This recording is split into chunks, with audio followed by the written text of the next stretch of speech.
Bagaimana mengatasi masalah penggunaan ponsel saat mengemudi ini? Kita akan berbincang dengan Dirlantas Polda Jawa Timur, Kombes Latif Usman, dan pakar telematika Roy Suryo.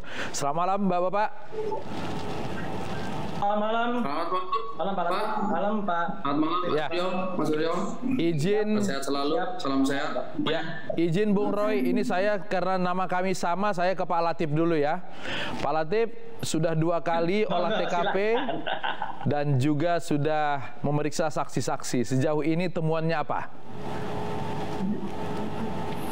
Iya, jadi dari hari pertama dan tadi kami telah melakukan beberapa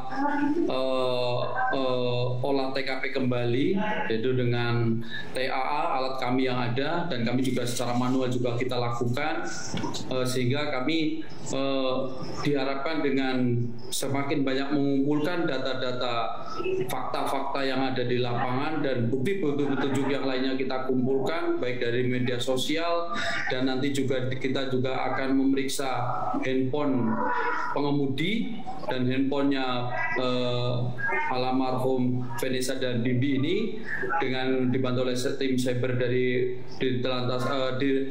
Polda Krimkus Polda Jawa Timur, dan ini akan menjadi membantu kami dalam proses penyidikan lebih lanjut. Tentunya kita melihat fakta yang ada di lapangan terlebih dahulu. Memang telah terjadi kecelakaan yang mengakibatkan kerusakan kendaraan dan meninggalnya 2 orang meninggal dunia dan 3 orang alhamdulillah selamat. Dengan melihat kondisi kendaraan tersebut, kita bisa memperkirakan akibat fatalitas kecepatan kendaraan yang melebihi aturan sehingga mengakibatkan fatalitas korban laka lantas. Nah, tapi saya dari awal sudah selalu mengatakan kita menayangkan ini tentunya untuk memberikan bimbingan pendidikan kepada kita semuanya tentang bahayanya pelanggaran lalu lintas yang dilakukan oleh kita sekalian. Jadi tentunya ini bisa membahayakan diri sendiri dan bisa membahayakan orang lain. Ini menjadi pembelajaran kita semuanya untuk tidak terulang kembali. Pengakuan sementara sopir mengantuk, apakah ini sudah didalami atau masih ini yang kita pegang sejauh ini? Jadi kita sampai saat ini memang belum melakukan pemeriksaan maupun BAP secara resmi, tetapi kita melakukan dialog karena pada saat ini kita yang utamakan adalah rasa kemanusiaan. Kita memberikan bimbingan, pendampingan psikologi yang khususnya yang selamat ini, sehingga nanti diharapkan pada saat pelaksanaan penyidikan, pemberkasan, keterangan yang diberikan oleh para saksi ini tentunya sudah benar, tidak berbelit-belit, sehingga akan memudahkan kita dalam proses penyidikan. Ini yang memang pada saat ini kita belum melakukan pemeriksaan menuju BAP, tetapi kita sudah melakukan beberapa perbincangan ringan untuk mengangkat moral daripada saksi-saksi ini. Didapatkan memang kita mendapat keterangan bahwa perjalanannya itu dari Jakarta mulai jam 5. Jam 5 pagi sempat melakukan pergantian dengan Bimbi itu di kilometer 80-an dan berganti lagi dilakukan oleh Jody di kilometer 400-an. Di sekitaran Boyolali juga melakukan berhenti sejenak untuk buang air kecil.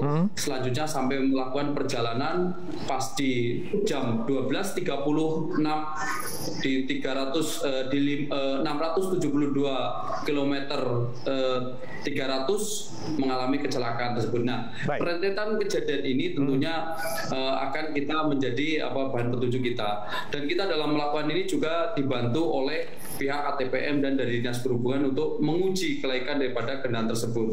Kita juga berkoordinasi dengan pengelola jasa marga karena di situ ada CCTV yang bisa kita nantikan mintakan untuk kita lihat apa pada saat jam tersebut kejadian apa yang terjadi. Nah, ini yang akan kita gunakan untuk proses penyidikan. Begitu juga petunjuk-petunjuk lain seperti yang tersebar di media sosial akan kita manfaatkan juga. Ada ahlinya di sini. Ada ahlinya di sini, Pak Latif. Kebetulan kita bersama dengan pakar telematika. Dari Pak ini kami juga bisa menggali apa yang bisa kami jadikan dasar untuk istilahnya menjadi dasar pertanyaan kami kepada pengemudi tersebut. Baik. Nah, ini akan kita lakukan karena kalau di situ kan tertera di 555 km dia mengunggah story tersebut dengan kecepatan sekian. Itu menjadi petunjuk kita untuk melakukan penyidikan lebih lanjut. Baik, demikian. Pak Roy, apa yang bisa dibantu secara telematika untuk mencari tahu penyebab kecelakaan ini? Ya, yang pertama rasa duka kita dan simpati. Kebetulan saya bertetangga dengan almarhum dan almarhumah Pak Latif ya. Jadi artinya ini memang yang penting jangan sampai terulang lagi kondisi yang sama. Dan saya sangat mengapresiasi ya Mas Latif ya, apa yang dilakukan Pak Latif dan jajarannya di Surabaya ini sudah benar-benar sesuai dengan tracknya ya. Jadi artinya kemarin sudah melakukan dengan TAA ya, Traffic Accident Analysis, kemudian juga di lokasi di lokasi kecelakaannya, dan kemudian sudah mendapatkan keterangan tadi sangat bagus sekali sejarahnya. Dan memang yang menarik ya Pak Kombes Latif, saya juga memang mengungkap pada media dan juga kepada masyarakat hal yang memang perlu dicermati, yaitu kenapa saudara Tubagus Jody atau driver ini yang berusia 22 tahun ini itu kenapa sempat mengunggah Instastory pada jam 11:52. Jadi artinya itu hanya 44 menit sebelum kejadian. Artinya kejadiannya kan tiga-tiganya kan jam 12.36. Ya, dia jam 11:52 itu hanya 44 menit itu mengunggah Instastory di kilometer 555. Artinya kalau jarak antara kilometer 555 dengan lokasi kejadian 672 plus 300, ini kan 117 kilo. Nah, artinya kalau hitung-hitungan kita 117 kilo ditempuh dalam waktu 44 menit, Pak Latif dan pemirsa iNews, itu luar biasa kecepatannya. Kira-kira kecepatannya rata-rata 159 km. 159 ya? Iya, 150 lebih. Tapi kan ini kan rata-rata ya Pak Kombes Latif dan pemirsa iNews. Artinya kecepatan tinggi, karena kan itu ada akselerasi, ada perlambatan gitu. Jadi menurut saya ini memang harus diteliti. Dan mohon maaf sebelumnya ini tanpa mendahului teman-teman di Polres Jatim ya, di Polda Jatim ya. Kalau yang bersangkutan mengatakan mengantuk, saya kebetulan certified safety driver juga ya. Itu kelihatan orang mengantuk tuh pasti ada perlambatan, Pak. Gitu pasti ada perlambatan, tapi sangat mungkin yang bersangkutan ini mengalami fatigue ya, atau yang namanya micro sleep atau blank dalam sesaat, sehingga ya micro sleep sehingga dia tidak sempat melakukan pengereman sama sekali ya, atau nah ini yang dia lagi pegang handphone, ini yang berbahaya. Makanya saya sangat setuju teman-teman dari Polda Jatim ini ya, Mas Latif Siregar, itu kemudian bekerja sama secara penuh di jajaran Polda Jatim untuk retrieve lagi apa bukti yang ada di satu-satunya di handphonenya si driver Bagus Jody ini. Karena itu saya sangat yakin akan ada banyak bukti penting. Siapa tahu dia pada saat kejadian, siapa tahu ya, itu juga sedang mengunggah atau merekam sesuatu di situ. Itu sementara tambahan dari saya, Mas Latif Siregar. Menurut pengamatan Bung Roy, Instastory pada kilometer 555 itu sedang jalan. Mobil sedang jalan atau sedang istirahat? Sangat jalan dan kecepatannya tinggi. Kecepatan tinggi. Sedang jalan, sedang jalan karena itu kecepatannya tinggi. Memang tidak tampak speedometernya. Tapi ini juga harus hati-hati ya, Mas Latif Siregar, Pak Kombes Latif dan juga pemirsa. Jangan percaya dengan ada unggahan lain, karena ada hoax juga nih, Pak Kombes Latif. Ada hoax juga. Kebetulan KR-nya sama Mitsubishi Pajero, tetapi itu bukan dari KR-nya kemarin almarhumah ya. Itu sudah ada di Instagram kira-kira beberapa waktu yang lalu, itu dari Indonesia Speed. Itu kelihatan kecepatannya, Mas Latif. Di situ kelihatan kecepatannya 180 190, tapi bukan yang itu ya. Jadi artinya jangan sampai teman-teman jajaran Polda menggunakan alat bukti yang salah. Kita kawal benar kasus ini nantinya. Pak Latif, apakah handphone pengemudi itu bisa diperiksa, dan kalau ternyata sudah ada unggahan yang dihapus, punyakah kita alatnya untuk mengembalikan itu? Ya tentunya bisa itu. Tapi Pak Roy pasti nanti kalau nggak bisa ya Pak Roy tak suruh tarik ke Polda Jatim untuk buka lagi.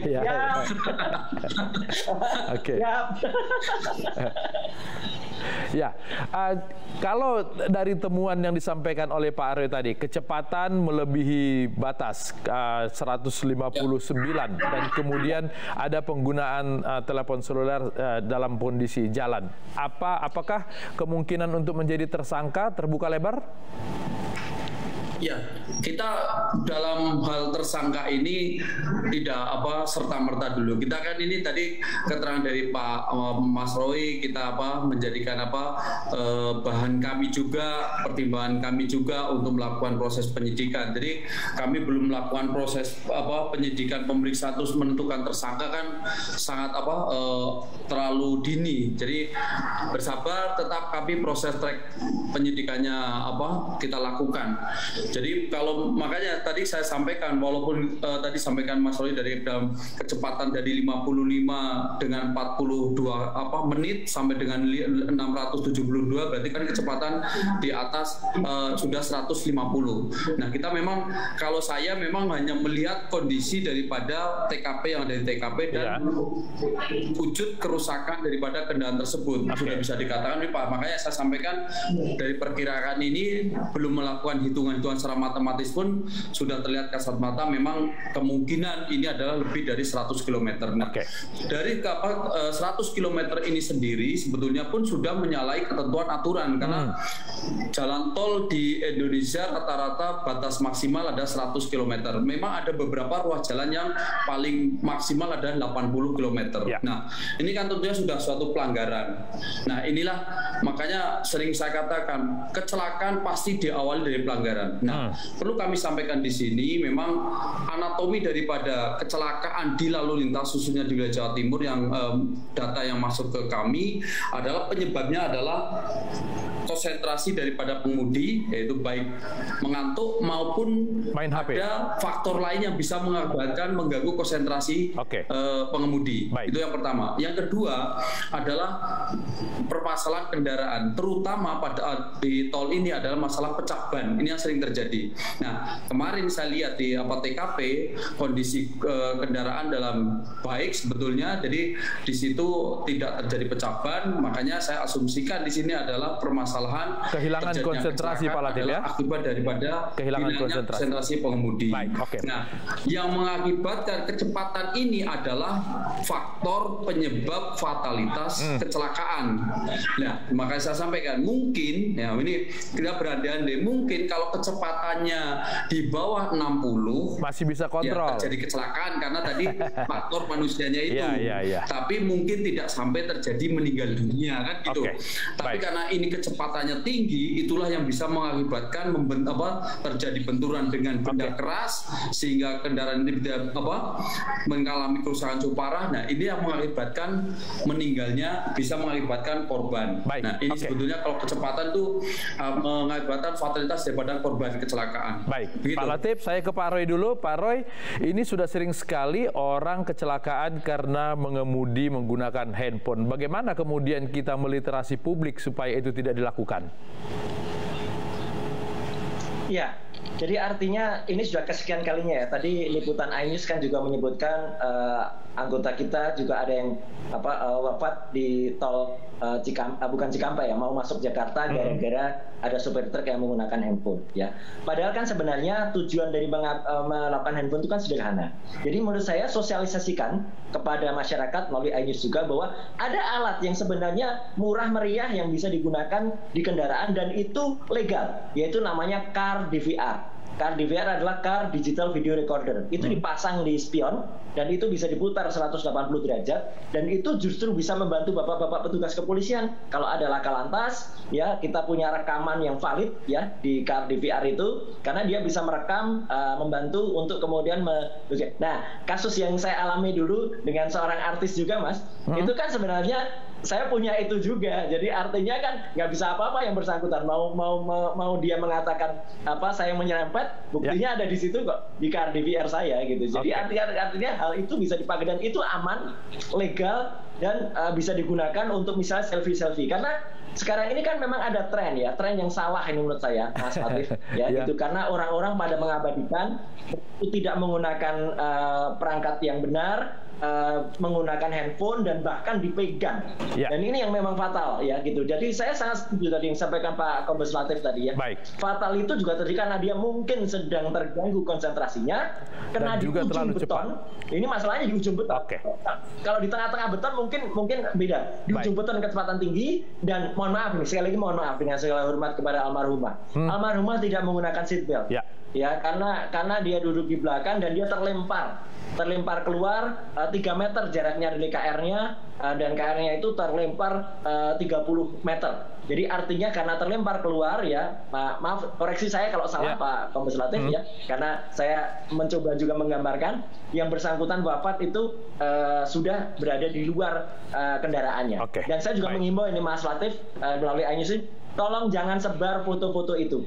Gitu ya. Ini sisi lain. Tolong jangan sebar. Biarkan petugas kepolisian yang menganalisa. Saya pun tidak pernah menyebar foto-foto itu, tapi saya melakukan analisis dengan menggunakan perhatian dan saya selalu melindungi pihak korban. Itu Mas Latif. Kita serahkan kepada kepolisian dan mudah-mudahan ini menjadi pelajaran buat kita semua. Pak Latif, Bung Roy, terima kasih sudah berbagi di iNews Prime. Selamat malam.